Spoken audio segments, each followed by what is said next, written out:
하나님의 은총과 평강이 여러분들과 함께 하시기 바랍니다. 지난 여름에 저의 첫 고향인 독일을 방문하며 뮌헨으로 갔습니다. 시내에 있는 보행자 전용 구역에서 많은 사람들이 북적거렸습니다. 좋은 날씨를 즐기면서 구경했습니다. 갑자기 다른 사람의 손이 저의 오른손을 잡았습니다. 그러나 제 아내가 아니었습니다.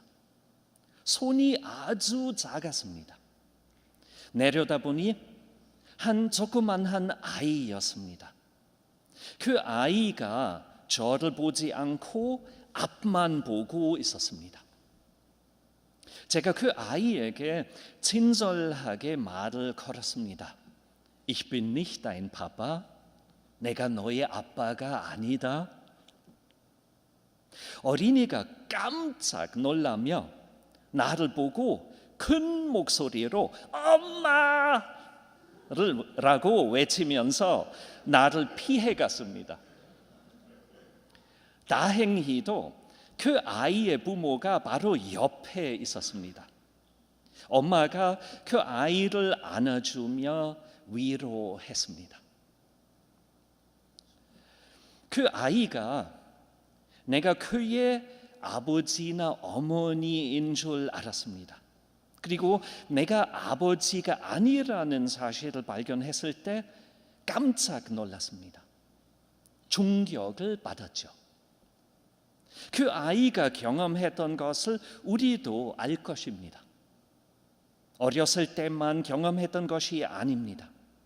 우리가 성인으로서도 잘못된 사람을 신뢰했던 것을 발견할 때가 있을 것입니다. 그리고 우리도 중요한 일에서 착각했던 경우가 있습니다. 사실을 발견할 때 경악하죠. 잘못 생각했던 일이 개인의 삶에서만 생기는 것이 아니라 우리가 함께 사는 공동생활에서도 있습니다. 우리가 같이 나누고 함께 동의하는 생각들이 있습니다. 이러한 기본적 의견의 일치 없이 사회에서 평화롭게 더불어 사는 것이 어렵습니다. 정치적 관용이든 철학과 종교와 자연과학의 영향을 받는 세계관이든 사회가 기본 가치와 동의를 필요로 합니다. 문제는 우리가 사실로 인정하는 사상과 세계관이 가끔 변하는 것입니다. 옛적에는 수세기마다만 변했지만 요즘에는 자연과학의 발전으로 인해 수십 년마다 변하는 것입니다. 그래서 우리 모두 다 우리 삶 속에서 한 번 이상 경험하는 것입니다. 이러한 기본적인 진리 개념의 변화가 충격적일 수 있습니다. 저의 손을 잡았던 아이처럼 갑자기 내가 지금까지 잘못 생각해왔다라는 사실을 발견하는 순간 놀랍죠. 그때까지 당연한 진리로 생각하고 의심하지 않았던 것이 갑자기 무너집니다. 온 사고의 체계가 흔들리게 됩니다. 견디기가 어렵죠. 16세기 초반에 니콜라우스 코페르니쿠스가 태양이 지구를 돌지 않고 정반대로 지구가 태양을 돌고 있다는 사실을 역사상 처음으로 16세기에 발견할 때 마찬가지입니다. 갑자기 지구가 더 이상 우주의 중심이 아님을 알게 되었습니다. 이 발견이 대다수의 사람들에게 견디지 못할 정도로 충격적이었습니다. 태양이 지구를 도는 것을 매일매일 눈으로 볼 수 있었는데 갑자기 코페르니쿠스가 이것을 착각이라고 주장했습니다. 지구가 돌기 때문에 태양이 지구를 도는 것으로 보이는 것이라고 설명했을 때 사람들이 믿지 못했죠. 교회도 그 주장을 오랫동안 거부했습니다. 그러나 우리에게 지금 이 충격적인 발견이 당연한 사상이 되었습니다. 1962년에 출판된 과학혁명의 구조라는 유명한 책에서 토마스 S. 쿤이 세계관들을 갑자기 변하게 했던 사건들을 연구하고 해석했습니다. 과학혁명이 시각 변화 때문에 이루어진다고 주장했습니다. 그 시각 변화를 패러다임 시프트로 칭했습니다. 꼭 같은 현실을 보지만 똑같은 현실을 보지만 다른 시각으로 보는 것입니다. 쿤이 그 패러다임 전환을 그림으로 설명합니다. 그 그림을 한번 같이 봅시다. 무엇을 보십니까? 일반적으로 볼 때 오리가 보일 것 같아요. 그러나 동시에 토끼도 보입니다. 패러다임 전환에서 갑자기 똑같은 것을 관찰해도 다르게 보게 되는 것입니다. 과정적인 변화가 아니라 갑작스러운 변화입니다. 혁명적이죠. 세계관의 변화를 나중에 객관적으로 분석할 수 있습니다. 토마스 쿤의 책은 스릴러가 아니라 학문적인 분석입니다. 그러나 이러한 새로운 세계관 주장을 처음으로 듣는 사람들에게 충격적입니다. 온 세상이 흔들립니다. 사실로 믿었던 것을 갑자기 빼앗깁니다. 그 어린이가 경험했던 것처럼 충격적입니다. 또 다른 하나의 패러다임 전환은 루터의 이신칭의의 발견이었습니다. 제가 세 가지를 지금 설명하겠습니다. 첫째는 그 새로운 성서 이해입니다. 그 당시에 성서 해석이 사제의 권리였습니다. 성서 해석의 옳고 그름을 주교들이 결정했습니다. 고대 교회가 이 규칙을 이단들을 극복하기 위하여 개발했죠. 그래서 서구 교회에서 성경과 함께 주교들의 가르침이 최고의 권위가 되었습니다. 다르게 말하자면 성서와 교회의 전통이 최고의 권위들이었습니다. 그리고 그 교리에 의하면 예수님의 십자가의 죽으심은 원죄만 사했습니다. 매일 범행하는 행동죄의 용서를 받기 위하여 하나님이 주시는 은총이 충분하지 않았습니다. 사람이 올바른 태도로 성례전에 참여해야 구원을 얻을 수 있다고 했습니다. 올바른 태도는 하나님을 진심으로 사랑하고 선행을 드리는 것이었습니다. 믿음과 선행이 구원을 받기 위한 조건들이었습니다. 그래서 구원이 인간의 행동과 태도에 달려 있었습니다. 교인들 모두가 이렇게 생각했습니다. 루터도 예외가 아니었습니다. 하나님의 정의는 하나님이 최후의 심판에서 인간에게 요구하는 정의인 줄 알았습니다. 그래서 최후의 심판이 얼마나 무서웠겠습니까? 루터가 하나님을 믿기보다는 두려워했습니다. 주님 앞에 설 때 선행을 보여줄 수 있기 위하여 루터가 수도자가 되었습니다. 열심히 기도했고 미사에 참여했고 매일 교회 성사에서 자기 죄를 고백했습니다. 그러나 마음의 안정을 못 찾았습니다. 루터의 양심이 예민했기 때문에 자신을 속이지 못했습니다. 그에게 걸림돌이 되는 것은 나쁜 행동보다 나쁜 생각들이었습니다. 그래서 잘못 생각하는 것까지 죄로 말씀하신 예수님을 미워하기 시작했죠. 그리고 루터가 하나님을 미워하고 두려워했기 때문에 죄를 고백하는 것이 소용이 없다는 것을 알았습니다. 악순환이었죠. 하나님이 불가능한 것을 요구하시기 때문에 하나님을 더 미워하게 되었습니다. 다행히 루터가 성서학 교수로 임명받았습니다. 그래서 루터가 성경을 남보다 더 깊게 연구하기 시작했죠. 더 중요한 것은 라틴어 성경이 아니라 헬라어와 히브리어로 성경을 연구했던 것입니다. 그래서 라틴어 vulgata 성경의 잘못된 번역들을 발견했고 원래 의미를 찾았습니다.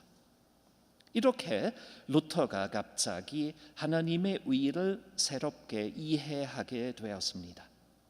엄청난 발견이었죠.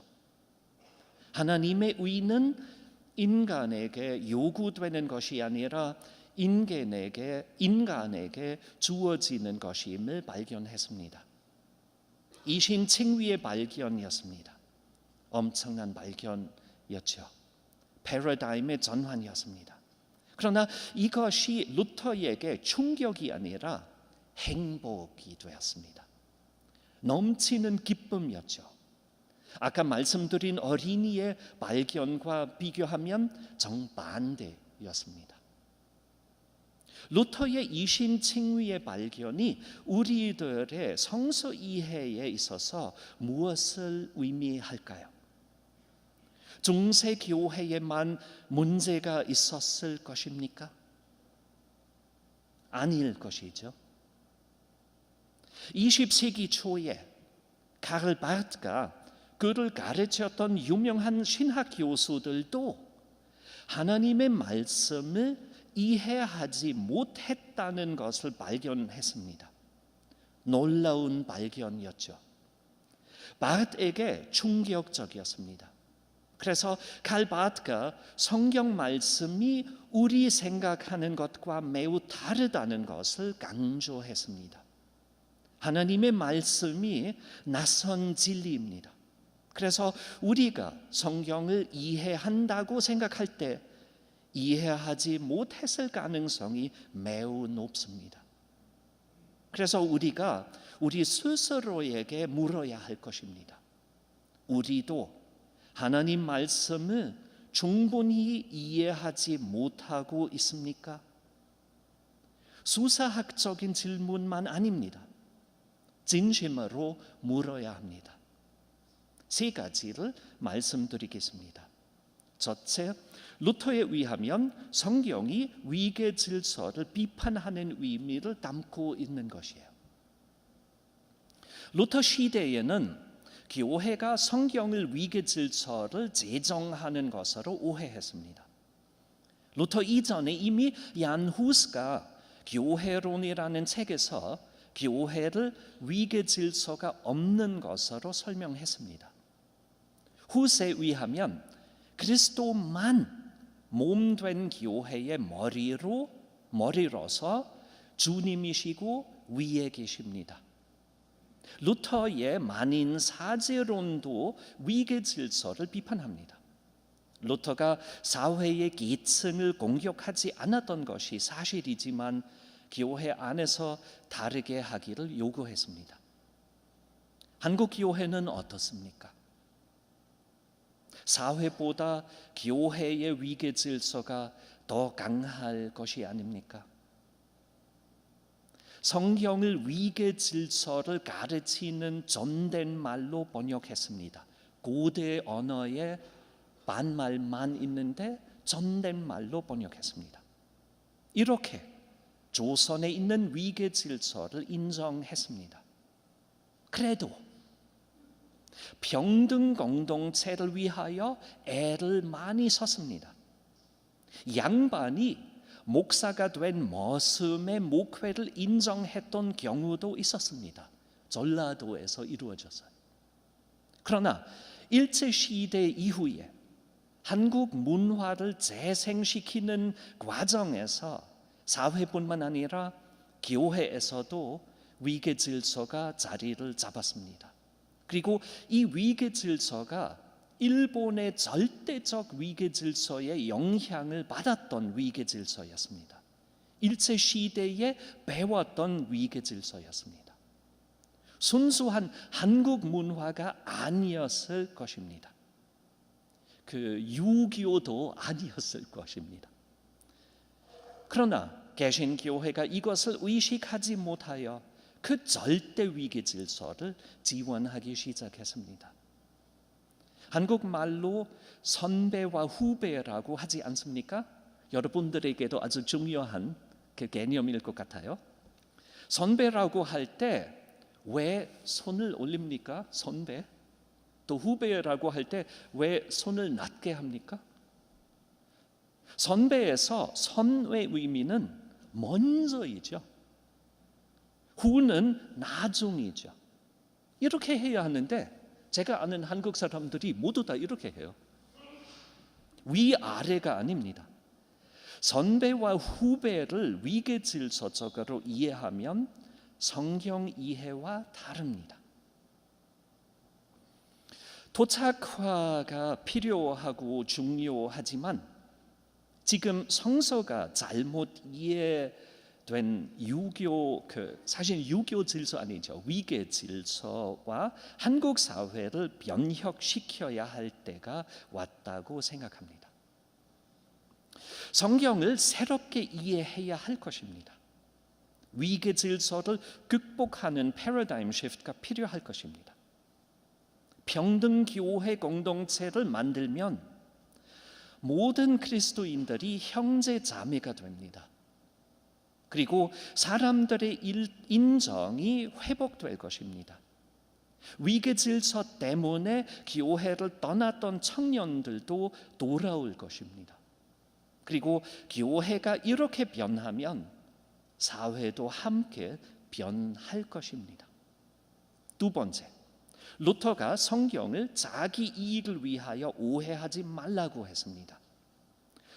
루터 시대에 교회가 돈과 권력을 찾았습니다. 오늘날 사는 우리에게도 이러한 교회의 모습이 낯선 것이 아닐 것입니다. 자기만의 번영을 위하여 교회를 다니고 하나님의 복을 받고 성공하기 위하여 헌금을 내는 교인들이 많습니다. 이기주의적으로 기도하는 모습을 어디든지 발견할 수 있습니다. 성장주의, 성강주의가 한국 개신교회에서도 자리를 잡았습니다. 루터가 이미 1518년 4월에 하이델베르크 논쟁에서 영광의 신학을 비판했습니다. 대신에 십자가의 신학을 칭송했습니다. 기복 사상이 교회에서 항상 찾을 수 있었던 것이지만 신약 성서와 어울리지 않는 사상입니다. 예수님이 이렇게 말씀하셨습니다. 아무든지 나를 따라오려거든 자기를 부인하고 날마다 제 십자가를 지고 나를 따를 것이니라. 십자가를 지고 나를 따라오너라 라고 하셨습니다. 누구든지 제 목숨을 구원하고자 하면 잃을 것이요 누구든지 나를 위하여 제 목숨을 잃으면 구원하리라. 기복 사상은 표준 사상이었습니다. 그 사상이 신약 성서를 전혀 파악하지 못했습니다. 지금 많이 약해졌지만 그러나 아직도 쉽게 찾을 수 있습니다. 기복을 선포하는 자들이 회개해야 예수님의 제자가 될 수 있습니다. 시각 변화, 즉 패러다임 시프트가 필요합니다. 마지막으로 루터가 율법을 새롭게 해석했습니다. 하나님이 십계명을 지키라고 명하셨습니다. 그러나 이 절대법을 언제 지키고 언제 위반하는지를 판단하기가 어렵습니다. 예를 들어서 요리를 하거나 식탁을 준비하면 안식일을 지키는 것인지 아닌지 알 수 없었습니다. 그래서 이스라엘 백성이 마음의 안전을 못 찾았습니다. 그래서 절대법을 해석하고 구체화하는 법 규정들이 있습니다. 이 법 규정들이 수많기 때문에 골치가 아픕니다. 그러나 이 규칙들을 지킬 수 있습니다. 하나씩 지킬 수 있습니다. 이스라엘 사람들이 이 모든 구체적인 법들을 지키면 십계명 전체를 지키는 것으로 이해합니다. 그래서 이 수많은 법들이 신자들의 삶을 더 어렵게 만들기 위한 것이 아니라 십계명을 지킬 수 있게 하기 위한 것이었습니다. 문제는 예수님의 십계명 해설입니다. 산상설교에서 예수님은 올바른 행동뿐만 아니라 올바른 생각들도 요구하십니다. 그래서 산상설교에서 십계명의 절대성이 다시 회복됩니다. 문제는 어떻게 지킬 수 있는가입니다. 중세에 서구교회가 십계명과 산상설교를 두 단계 윤리로 해석했습니다. 일반 신자들에게 구약에 따라 십계명만 지키는 것을 요구했고, 더 날카로운 산상설교가 말하는 율법을 수도자들에게만 요구된다고 했습니다. 루터가 율법의 범위를 이렇게 축소시키는 것을 비판했습니다. 루터에 의하면 하나님이 십계명을 완벽하게 지키기를 요구하신다고 합니다. 그러나 인간이 십계명을 못 지키는 것입니다. 그래서 인간이 실패합니다. 그래서 인간이 지극한 위기에 빠지는 것입니다. 인간이 지키지 못하는 것을 요구하시는 하나님을 미워하고 하나님을 피하려고 하지만 하나님이 인간을 법을 통하여 지속적으로 공격하십니다. 인간이 하나님 앞에서 무릎을 꿇고 항복할 수밖에 없습니다. 자신이 죄인임을 고백할 수밖에 없습니다. 그리고 하나님의 용서를 빌 수밖에 없습니다. 루터에 의하면 이렇게 하는 사람은 죄사함을 얻는다고 합니다. 사형 재판을 받아야 하는 사람이 예수님의 십자가 죽으심을 통하여 무죄 선언을 받습니다. 예수 그리스도를 통해서 하나님의 은총을 받는 것입니다. 그래서 루터에 의하면 율법은 예수 그리스도 즉 은총을 향하여 인도하는 몽학 선생입니다. 로마서 3장 19절하고 20절의 뜻입니다. 우리가 알거니와 무릇 율법이 말하는 바는 율법 아래에 있는 자들에게 말하는 것이니 이는 모든 입을 막고 온 세상으로 하나님의 심판 아래에 있게 하려 함이라. 그러므로 율법의 행위로 그의 앞에 의롭다 하심을 얻을 육체가 없나니 율법으로는 죄를 깨달음이니라. 예수님이 율법을 지키는 일을 불가능하게 하셨는데 그러면 율법을 지키지 않아도 된다고 하셨을까요? 율법을 지키지 않아도 돼요? 아니죠. 지켜야 합니다. 그러나 지킬 수 있는 사람은 참 인간만입니다. 우리가 아직 옛 아담과 참 인간 사이에 있는 자로서 지키지 못합니다. 참 인간 되는 만큼만 율법을 지킬 수 있는 것입니다. 그래서 예수님의 산상설교의 윤리가 종말론적인 윤리입니다. 예수님이 우리가 거듭나게 됨을 요구하십니다. 하나님을 사랑하고 이웃을 사랑하는 사람으로 거듭나야 율법을 지킬 수 있습니다. 그래서 하나님의 말씀과 성령님의 역사하심으로 우리가 새롭게 됩니다. 그 의미로 루터가 우리가 옛 아담을 매일 익사시켜야 한다고 했습니다. 선행을 하지 않아도 된다는 뜻이 아닙니다.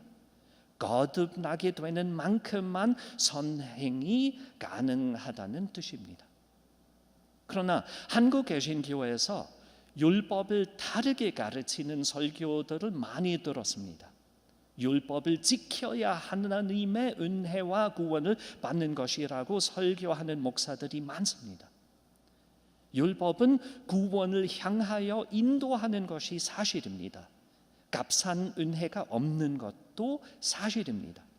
그러나 율법 자체가 구원을 위한 수단이 아닙니다. 율법은 우리의 실패를 보여주는 것입니다. 그래서 율법은 회개로 인도하는 것이에요. 율법은 거듭나게 하고 참 인간이 되게 인도합니다. 율법을 은혜를 얻기 위한 수단으로 설명하는 율법주의가 개신교회의 정체성과 핵심 교리를 무시하는 것입니다. 개신교회의 정체성을 로마서 3장 23절과 24절에서 찾을 수 있습니다. 모든 사람이 죄를 범하였음에 하나님의 영광에 이르지 못하더니 그리스도 예수 안에 있는 성량으로 말미암아 하나님의 은혜로 값없이 의롭다 하심을 얻은 자 되었느니라. 루터가 이 신칭위의 발견을 통해 성경을 새로운 시각으로 해석하기 시작했습니다. 뮌헨 시내에서 제가 아버지가 아님을 발견했던 아이 같은 패러다임 전환이 아니라 매우 기쁜 패러다임 시프트였습니다. 기쁜 소식의 재발견이었습니다. 사람들에게 해방하는 기쁜 소식이었죠. 하나님이 우리도 말씀의 진리를 새롭게 발견하고 예수 그리스도 안에서 자유를 얻고 새 피조물이 되는 은혜를 허락하시기 바랍니다. 그리하면 모든 지각에 뛰어난 하나님의 평강이 그리스도 예수 안에서 너희 마음과 생각을 지키시리라. 아멘.